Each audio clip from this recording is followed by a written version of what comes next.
Hello, ladies and gentlemen. Welcome to another episode of Warframe Wednesdays, episode 41. I'm your host of the most, as always, Francois878, and today we are going to be talking about all of the Specters of the Rail previews that we've been getting over the last couple of weeks, and we are going to get hyped over Kavats. We're going to get hyped over the new marketplace revamp. We're going to get hyped over Archwing, maybe? But moving right into it, the first preview we received on June 23rd for Specters of the Rail was for the Archwing changes that would be coming in this update. We're going to be getting a parkour 2.0 of sorts for the Archwing movement system. We're going to be getting some new game modes, so we're going to be getting some new weapons. We're going to be getting this fabled healer class Archwing that we've heard so much about, and it's been on every dev stream for the last 6 months, and no one's ever, it's never been given a release date. Specters of the Rail hopefully will rekindle people's interest in Archwing. I think Archwing has a lot of potential to be really cool.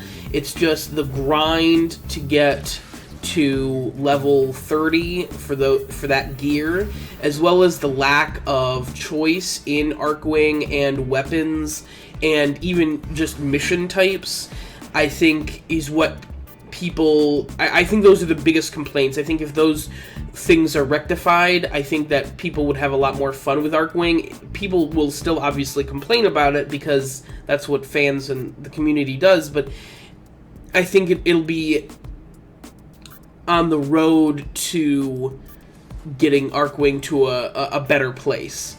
Now, we are also getting a couple of new game modes. Archwing Pursuit Mode: hunt down heavily defended Grineer ships and destroy it by fighting through the ship's defenses, such as energy shields, turrets, and mines. I'm not sure how this is going to work exactly. I'd like to get my hands on it. It seems interesting, though. It seems like it has potential, at the very least. And the second game mode is Archwing Rush Mode. Reach hostile supply ships and destroy them before they escape. The more ships you destroy within the given time, the greater the reward. That seems like it could be interesting. I'm not gonna get too hyped over it yet, but that seems like it could be fun. Now we'll see, though. I'm I'm very leery about getting hyped over Archwing stuff, so we're just gonna be cautiously optimistic about that. We're also getting some new gear for Archwing. Obviously, the healer Archwing, the support Archwing, and we're also getting a new primary and a new melee weapons that have absolutely the most ridiculous names I have ever seen. I think I will try and put the names up in the video because I'm not going to try and pronounce them. They're just letters. I think just DE slammed their hands on the keyboard and said, oh, all right, that'll be the name of the new Archwing gear. I'm serious. I can't even begin to pronounce that for you guys. But the next preview we got, which was on June 30th of 2016, finally, we're getting Kavats. I've been waiting for Kavats.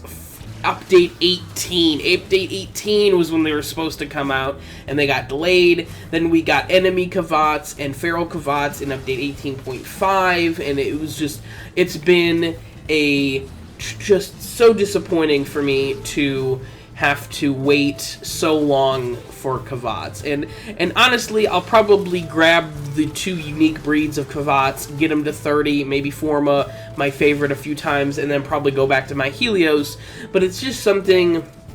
Kavats just are so cool to me, and I'm a cat person, so and I want it. I just want it.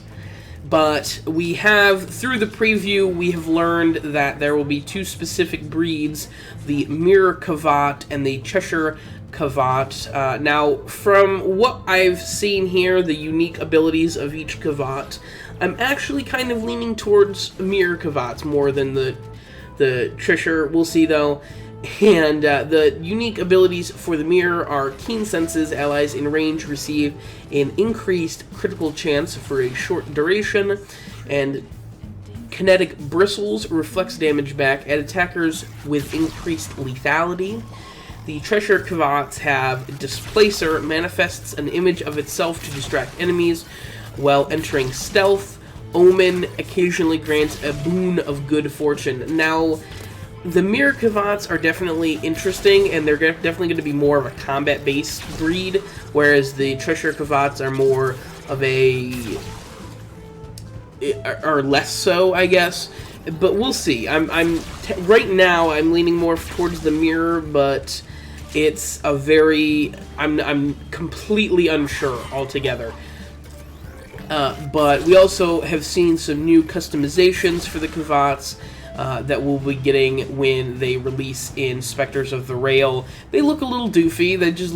They look exactly like the Kubro customizations, which the majority of them look dumb. So nothing new there. DE has definitely keeping up their standard of terrible companion cosmetics. But the final bit of previews that we received, and possibly the most important previews that we've received in the Specters of the Rail set of previews, I've said previews 8 times, perfect, is the Starchart renovation and the Marketplace revamp. The Starchart renovation, or Starchart 3.0, has been a controversial topic in the community for a while now, and that's because DE has had a number of different ideas on what Starchart 3.0 is actually going to be. Their initial idea for Starchart 3.0 was going to be where you would have limited access to the entire Starchart, and that players would only have like 20 missions to choose from. Now, that pissed a lot of people off, because in order to access other planets and other missions that weren't the selected few of the day, you'd actually have to build keys in order to access other missions. And I thought that that idea had potential, but it would be very easy for DE to abuse that and make the cost of making keys too high and making build times too long, and it really not be good for the community overall. So I thought that was an interesting idea, but ultimately a bad one. And I'm glad that, having seen the preview, DE decided to stay away from that and kind of bring it back to a more traditional sort of Starchart. The Starchart layout that I've seen thus far is much more reminiscent of the first Starchart, in that it's a very easy to follow roadmap that will take you from the beginning of the game to what is closer to end game content, and I really like the look of it. It just looks really stylized and really cool and very Tenno inspired, basically. Junctions are also being introduced to guide players to the next planet. There's not a whole lot of information on junctions aside from that.